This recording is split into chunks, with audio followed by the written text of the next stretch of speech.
नमस्कार दोस्तों, मैं गिरहुआ। पवन सिंह ने कर दिया ऐलान कि चुनाव हम लड़ेंगे तो आरा जिला से ही लड़ेंगे, यानी आरा लोकसभा क्षेत्र से लड़ेंगे। लेकिन ये तो देखना पड़ेगा कि यहाँ पर सीट वैकेंसी खाली है या नहीं खाली है।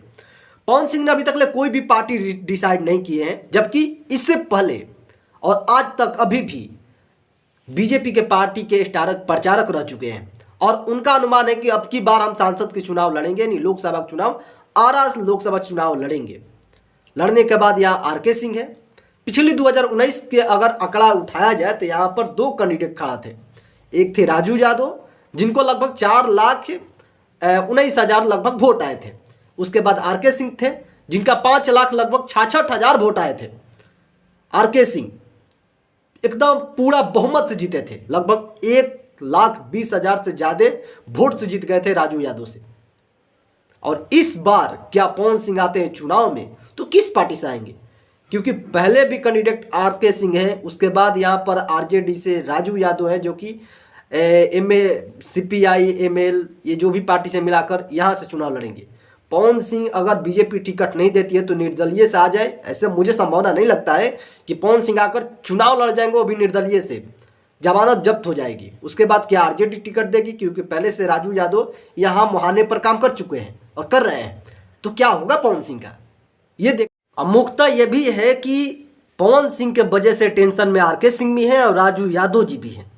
क्योंकि अगर बीजेपी पवन सिंह को टिकट दे देती है तो फिर आरके सिंह आरा से कैसे लड़ेंगे? निर्दलीय खड़ा हो जाएंगे। हालांकि उनका वोटर बहुत है, बहुत ज्यादा आरके सिंह के यहाँ पर वोट हैं, क्योंकि उन्होंने काम किए हैं, नो डाउट बहुत काम किए हैं। भले लोग कुछ भी कहे आरा के या पवन सिंह के घर के आसपास के, लेकिन मैंने आरके सिंह के काम करते हुए उनका बैलेट पोस्टर, रोड, गली नली, ये सब तमाम है जो चीज़ हर एक क्षेत्र में काम किए हैं। बड़ाला से लेकर संदेश क्षेत्र से लेकर अज्ञाव से लेकर जगदीशपुर से लेकर पूरे आरा तक, ये पूरा आरा लोकसभा क्षेत्र पड़ता है।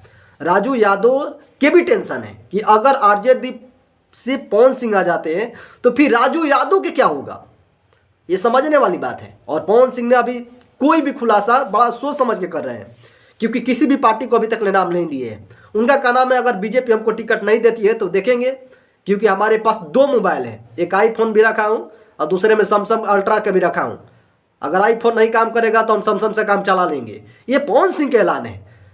और इसके तो भाई जाहिर सी बात है पवन सिंह क्या करेंगे, वो तो उनकी देखने वाली बात हो जाएगी कि अगर पवन सिंह को आरजेडी टिकट दे देती है तो फिर पवन सिंह के और राजू यादव में एक बहुत बड़ा यहाँ पर टेंशन प्रेशर खड़ा होता है। ऐसे क्या लगता है कमेंट कर सकते हैं। फिलहाल चलते हैं, नमस्कार।